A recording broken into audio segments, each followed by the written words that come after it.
Acerca del tema de los aranceles que está imponiendo Estados Unidos a todo el mundo para proteger su industria nacional.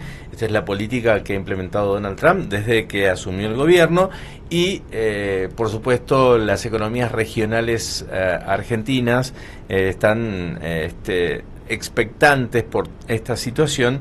Vamos a hablar con Nicolás Piazza, que es encargado de negociaciones internacionales de Pro Mendoza, para que nos explique un poquito cómo están analizando esta situación. Nicolás, ¿qué tal? Buen día. Aquí Gabriel y Antonio te saludan. Buen día, Gabriel. Buen día, Antonio. Gracias por el contacto. Por favor, contanos un poco, no sé si son muchos o pocos o solamente el tema del vino lo que hay allí en el comercio internacional que tiene especialmente o específicamente Mendoza con Estados Unidos. El vino para nuestras exportaciones a Estados Unidos representa cerca del 50% para hacer números redondos en nuestras exportaciones. Ajá. Hay otros productos que se exportan. Hay ajo, hay manufacturas plásticas, aceite de oliva, aparecen los espumantes, hay un producto creciente que son la cebolla, hay oportunidades para varios productos y es uno de los países donde tenemos una matriz de exportaciones relativamente diversificadas y que no solamente depende del vino. Uh-huh. Estados Unidos es uno de los países que más concentran nuestras exportaciones, de hecho es nuestro principal destino de exportaciones vitivinícolas. Uh-huh. Y es nuestro segundo socio comercial después de Brasil, por lo cual todo cambia en Estados Unidos, nosotros lo seguimos de cerca. Claro, claro. Y ahora con esto, ¿qué novedades ya han tenido? ¿Qué hay de efectivo, ¿no? Porque una cosa son los anuncios y otra cosa es que se trasladen a la realidad. Bueno, todavía ninguno. Uh-huh. Los aranceles impuestos por lo que anunció Estados Unidos no afecta a productos en Mendoza, afecta a acero, por ejemplo, y bueno, ustedes saben que solamente hay una empresa en Argentina que podría ser afectada, que es importante porque tracciona mucho a la cadena, sí, pero no a los productos regionales. Anoche el presidente Trump anunció en su discurso de la Unión que iba a establecer aranceles a productos agrícolas a partir de abril, pero bueno, hasta que eso no esté reglamentado no vamos a poder saber qué posiciones arancelarias van a estar incorporadas y qué efecto puede llegar a tener, porque nosotros no tenemos acceso preferencial al mercado americano en ninguno de nuestros productos. Uh-huh. Y para el caso otro de los importantes productos que se exporta, que es el mosto, tenemos tasa antidumping, entonces hay que ver cuál es el efecto real que eso puede llegar a tener en los aranceles que ya pagamos. Bien, el antidumping, ¿qué es? Para que la gente que nos está escuchando lo entienda. El antidumping es una medida de defensa que establece la Organización Mundial de Comercio ante ciertas prácticas que generan que el precio de un producto se venda muy por debajo del precio de producción en otro país. Uh-huh. Un privado en Estados Unidos denunció dumping del mosto argentino, entonces, bueno, se probó que el precio nuestro era extremadamente bajo, por lo cual se le pone una barrera que levanta el precio de comercialización. Uh-huh. Bien. No sé si me explico. Sí, perfecto. Respecto de esta situación, las empresas los han consultado a ustedes, están viendo qué alternativas tomar de acuerdo a estas decisiones y cuando a partir del mes de abril, como decís vos, se apliquen. Todavía no, esto es todo muy reciente. Uh-huh. La táctica de Trump ha sido bastante nítida en ese sentido, pegar fuerte primero, forzarle una negociación y conseguir algún tipo de ventaja, pero todo esto que ha hecho no lo ha hecho pensando en Argentina, lo ha hecho pensando en sus tres principales socios comerciales con los que tiene un fuerte déficit comercial, que son México, Canadá y China. Uh-huh. Probablemente lo más sorprendente haya sido la postura con Canadá, donde la canasta de productos de Canadá tiene mucho que ver con la energía, tiene que ver con los servicios, es una economía que está muy integrada a los Estados Unidos, y bueno, y el tema de México, principalmente con todo lo que es la industria americana instalada en México vía NAFTA, y China sabemos que que es es el segundo socio comercial y el que más creció en los últimos 20 años, y con quien no solamente Trump, Biden, Obama, Bush ya han tenido distintas posturas para intentar limitar ese crecimiento de las exportaciones de China a los Estados Unidos. Ellos han sido, digamos, los receptores principales de este tipo de medidas. Ayer amplió el presidente Trump en su discurso a otros países como Corea del Sur, como Japón, y el que más cercano puede llegar a ser es Brasil. Pero bueno, primero hay que ver cómo se traduce eso en la práctica para ver qué efectos puede llegar a tener sobre nosotros. Al mismo tiempo, también dijo que estaba dispuesto a firmar un acuerdo con Argentina, entonces hay que ver cómo evoluciona, pero no hemos tenido muchas preguntas sobre esto, y estamos aparte nosotros planificando un par de acciones comerciales en Estados Unidos en los próximos meses, con lo cual ahí también podremos tomar de primera mano el termómetro de lo que está pasando. Bien. El presidente Javier Milei siguió insistiendo en su discurso del sábado en el tema del Tratado de Libre Comercio. Obviamente hay que romper con el Mercosur, que un poco lo mencionó también, y si no, se habla de un trato de reciprocidad con el país del norte. Esto, ¿cómo lo analizan ustedes? Si es conveniente para la Argentina, si en ese sentido ellos están, digamos, más avanzados que nosotros, tienen menor carga impositiva tal vez, entonces podemos llegar a tener una desigualdad allí. Mira, primero hay que decir que todavía no hay ninguna propuesta de libre comercio.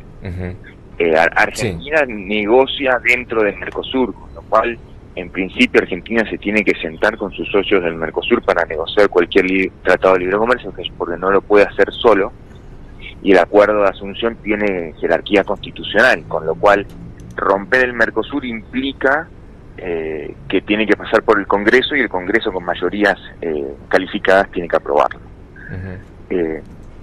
Hoy no se ve sencillo ese trámite. Se puede negociar tranquilamente dentro de los marcos del Mercosur, pero tiene que haber una propuesta y a partir de ahí empezar a trabajar. Históricamente los acuerdos de libre comercio que firmó en los Estados Unidos son con países mucho más chicos, con excepción de Canadá y México, que crearon el NAFTA, y el NAFTA fue un proceso de 3 años de negociaciones.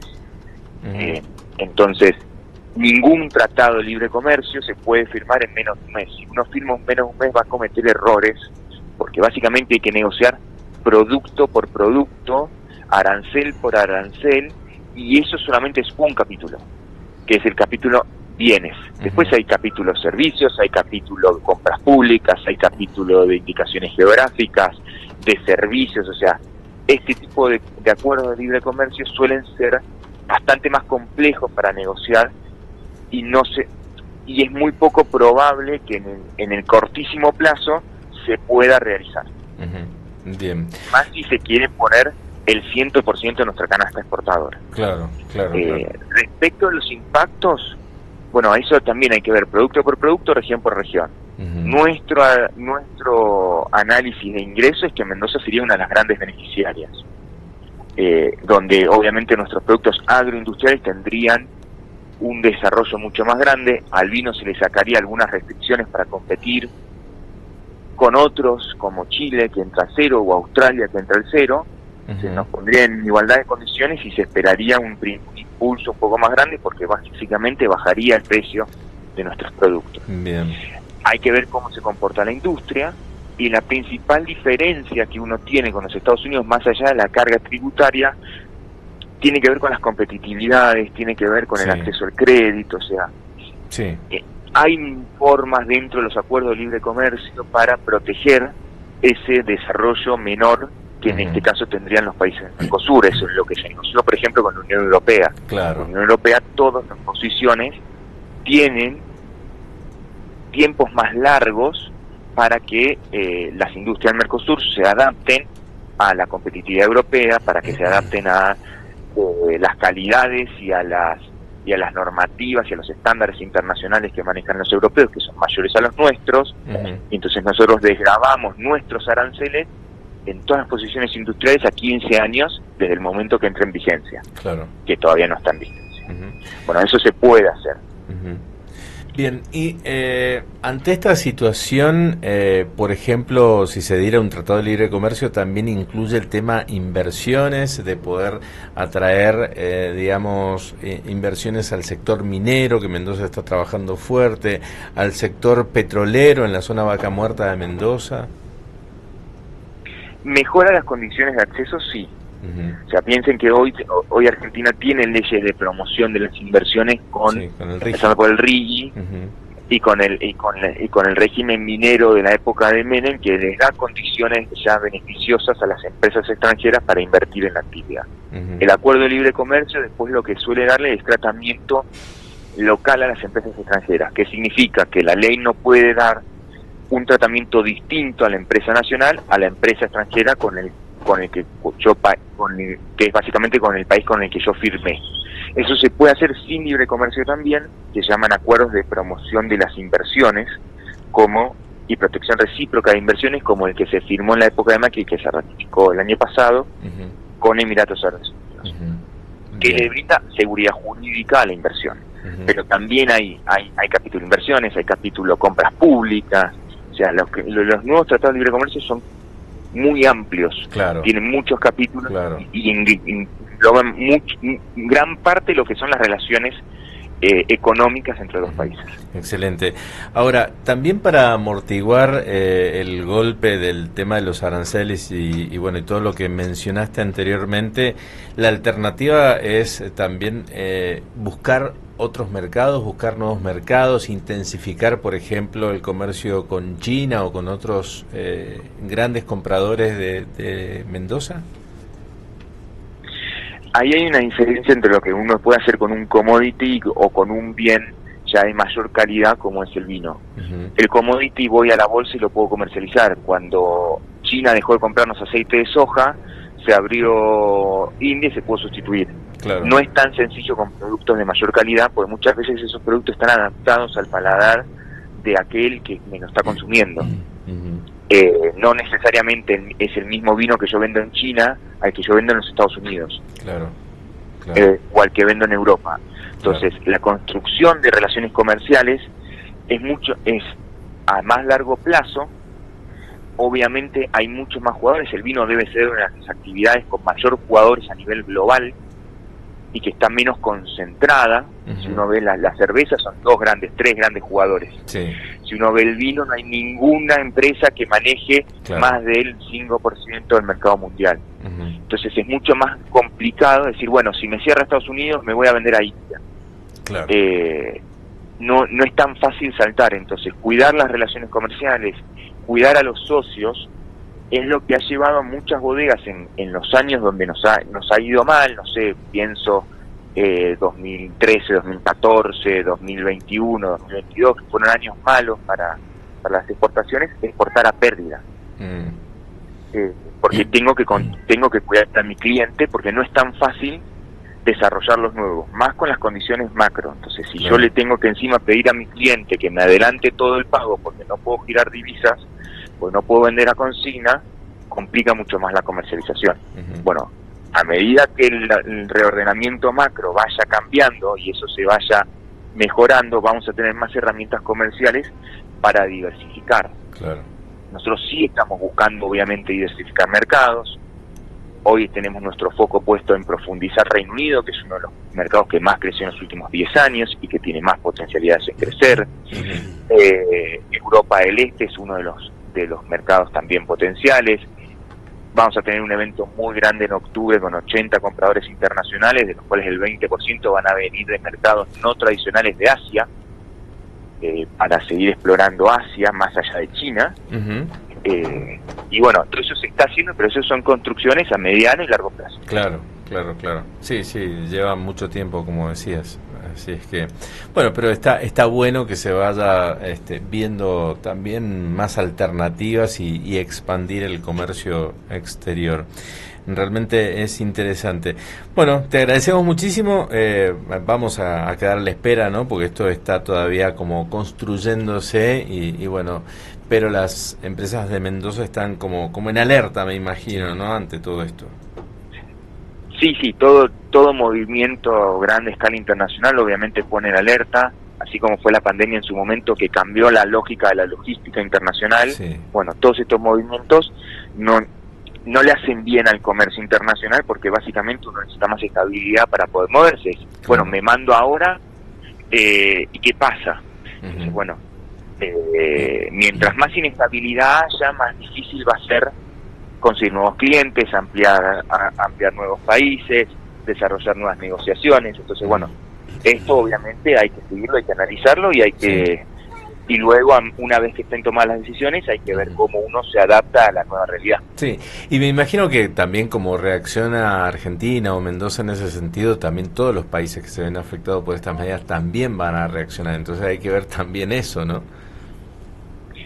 Sí, por supuesto, hay que ver cómo reaccionan y también entender que todo esto que está pasando en los Estados Unidos no tiene que ver con Argentina, tiene que ver con la política interna de los Estados Unidos y con las relaciones comerciales con actores de mucho más peso que tiene nuestro país, principalmente China, Estados Unidos, Rusia y Europa, con lo cual cómo se vayan desarrollando las relaciones en esos grandes polos va a ser esencial para ver cómo nos va a impactar a nosotros y cómo nosotros nos podemos adaptar. Exactamente.